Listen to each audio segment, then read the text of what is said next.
नमस्कार, राष्ट्रबोध से मैं पवन केसवानी। अब ये बात प्रमाणित हो चुकी है कि सरकारी अनुदान पर चलने वाले मदरसों में अनैतिक गतिविधियां होती है, देश और संस्कृति के विरुद्ध पाठ पढ़ाया जाता है, नेताओं की भाषा में बोले तो यहाँ आतंकवादियों की ट्रेनिंग दी जाती है। इन्हीं बातों को छत्तीसगढ़ में समझाने की कोशिश की जा रही है। राज्य सरकार की ओर से 16 जून को खुलने वाले स्कूलों के नए सत्र को लेकर जो नई गाइडलाइन जारी की गई है, उसमें काफी स्पष्ट रूप से बता दिया गया है कि स्कूल खुलते ही राष्ट्रगान और राष्ट्रगीत के साथ सरस्वती वंदना होगी, महापुरुषों के बारे में चर्चा होगी और मध्याह्न यानी भोजन अवकाश के समय भोजन मंत्र होगा और स्कूल के समापन के समय राज्य गीत, अर्पा पैरी के साथ गायत्री मंत्र आदि होंगे। इतना आदेश निकलना था। उसके बाद जिस तरह की राजनीति शुरू हो गई है, जिस तरह की बयानबाजी शुरू हो गई है, उसे भी समझना होगा। लेकिन उससे पहले यह समझना बहुत जरूरी है कि आखिर छत्तीसगढ़ सरकार ने ऐसा किया क्यों। दरअसल सरकारी स्कूलों की बात करें तो 52 लाख बच्चे छत्तीसगढ़ के सरकारी स्कूलों में पढ़ते हैं और प्राइवेट स्कूलों में भी करीब 16-17 लाख बच्चे पढ़ते हैं। यदि इन बच्चों को भारतीय संस्कृति के अनुसार आचार विहार की ट्रेनिंग या प्रशिक्षण दिया जाता है तो जाहिर तौर पर इसमें एक बड़ा सामाजिक बदलाव होगा। लेकिन कांग्रेस इसे राजनीतिक चश्मे से देख रही है और भारतीय जनता पार्टी के प्रवक्ता अमित चिमनानी ने जो बातें कही है उनके शब्दों पर गौर करें। उसके बाद कांग्रेस के संचार विभाग के प्रमुख सुशील आनंद शुक्ला ने साफ तौर पर इसका विरोध किया है। विरोध के लिए जिन शब्दों का इस्तेमाल किया है उसके बाद भाजपा के पलटवार पर भी एक एक शब्द पर आपको गौर करना चाहिए। दीप मंत्र, सरस्वती मंत्र, गुरु मंत्र, भोजन के समय भोजन मंत्र, इन सब की अनिवार्यता क्यों की गई?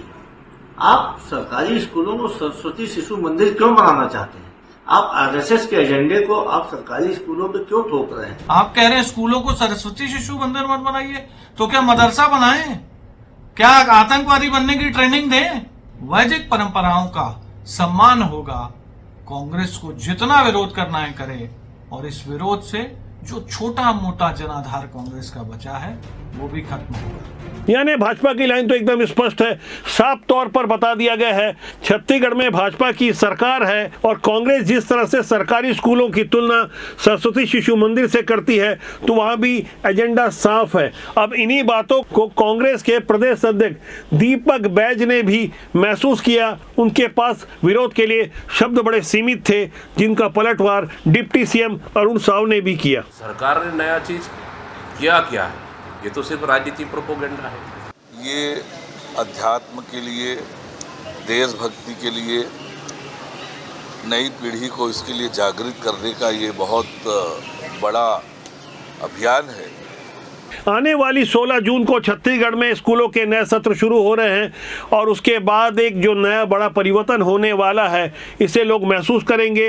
अब यह सबसे बड़ा प्रश्न खड़ा होता है कि स्कूलों में जिस तरह का परिवर्तन हो रहा है उससे पहले क्या स्कूलों की जो अपनी आवश्यकताएं थी, बिल्डिंग से लेकर टीचर की कमी और मध्याह्न भोजन को लेकर ये आरोप प्रत्यारोप विपक्षी कांग्रेस की ओर से भले ही लगाए जा रहे हैं, लेकिन दबी जुबान में ही सही कांग्रेस का ऐसा विरोध करना तो बनता है, क्योंकि कांग्रेस की अपनी नीति है। वो समझाने की कोशिश कर रही है कि इससे अन्य मजहब वालों की भावनाएं आहत होगी।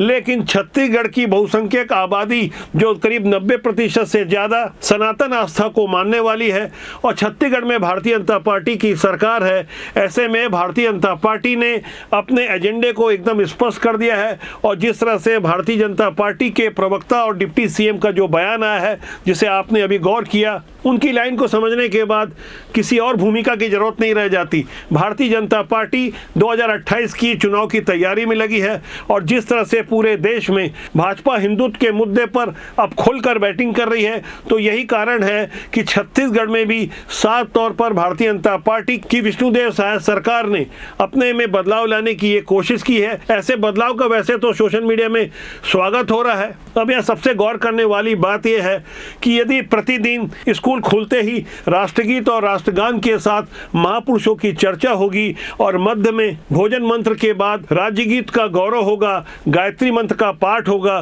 तो निश्चित रूप से स्कूली बच्चों का झुकाव राष्ट्रीयता और अध्यात्म की ओर होगा। ऐसे में कांग्रेस के विरोध करने का अपना कारण है। जो सीमित कारण कांग्रेस के पास है वो एक निश्चित वोट बैंक है। कांग्रेस अच्छी तरह से जानती है कि बदले हुए हालात में भारतीय जनता पार्टी जिस तरह से खुलकर अपनी बातों को रख रही है, खासकर हिंदुत्व के मुद्दे पर बिना किसी लाग लपेट के जिस तरह से अलग अलग राज्यों के लिए अलग अलग रणनीतियां तय की गई हैं, वह सब कुछ ओपन गेम की तरह है। 2027 में भारत के सबसे बड़े राज्य उत्तर प्रदेश में चुनाव है और योगी आदित्यनाथ आजकल जिस तरह से खुली खुली बातें करने लगे हैं, वैसे तो योगी बाबा हमेशा से ही खुलकर बोलते रहे हैं, लेकिन उत्तर प्रदेश जैसे राज्य जहां 20% आबादी जो एक खास मजहब को मानने वाली है, उन वोटों की वो बिल्कुल परवाह नहीं करते, जो कहते हैं खुलकर कहते हैं। अभी बंगाल का जो चुनाव हुआ, आसाम का जो चुनाव हुआ, वहां आपने देखा होगा कि किस तरह से भाजपा द्वारा प्रस्तावित मुख्यमंत्री के चेहरों ने खुलकर जो बातें रखी, उसके बाद मुख्यमंत्री की कुर्सी में बैठने के बाद भी उनमें कुछ भी बदलाव नहीं आया है। और अब यही उम्मीद छत्तीसगढ़ से भी की जा रही है। वैसे माना जा रहा है कि 2028 के विधानसभा चुनाव से पहले भारतीय जनता पार्टी छत्तीसगढ़ ने अभी से तैयारी शुरू कर दी है। जो ग्राउंड जीरो पर सर्वे हो रहे हैं और जिस तरह से तैयारियां चल रही है, उसे लेकर जो बदलाव खासकर स्कूली शिक्षा विभाग ने किए हैं, वो एक उदाहरण मात्र है। आने वाले समय में ऐसे और बदलाव देखने को मिलेंगे जिसका सीधा असर सामाजिक और राजनीतिक दशा दिशा में पड़ने वाला है। फिलहाल प्रार्थना और मंत्रों को लेकर जो पहल छत्तीसगढ़ में की गई है, इस बारे में अभी और राजनीति होनी बाकी है। इसलिए तो हम बार बार लोगों से आग्रह करते हैं, अच्छे लोग सिस्टम से जुड़े राजनीति में आए। राजनीति बुरी नहीं होती, उसमें काम करने लोग अच्छे या बुरे होते हैं। अभी जो आपने बयान सुने, अभी जो आपने विचार सुने, उससे भी आपको स्पष्ट हो गया होगा कि किस तरह के लोग किस तरह की राजनीति करते हैं। इसलिए अच्छे लोग राजनीति में आए, ये अच्छे लोगों को प्रमोट करें। आज का ये अंक आपको कैसा लगा, कमेंट कीजिएगा। राजपूत आपका अपना जनमंच है जिसका सूत्र वाक्य है राष्ट्र सर्वोपरि। नमस्कार।